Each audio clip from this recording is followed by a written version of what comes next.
Right guys, the best way I've found to take silicone sealant off brickwork is a 4-inch grinder and a flapper disc. As you can see, and it comes off as easy as this.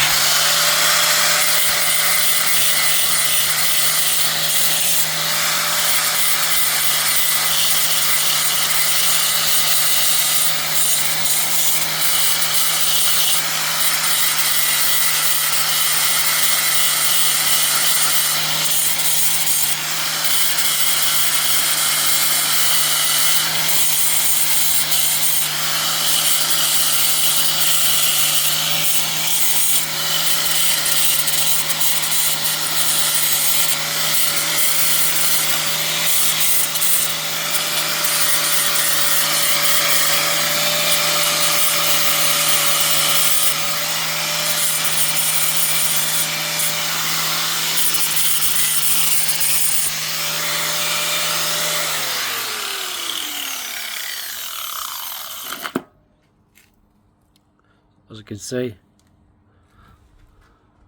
a nice clean edge, and it was really fast. Can't fault it.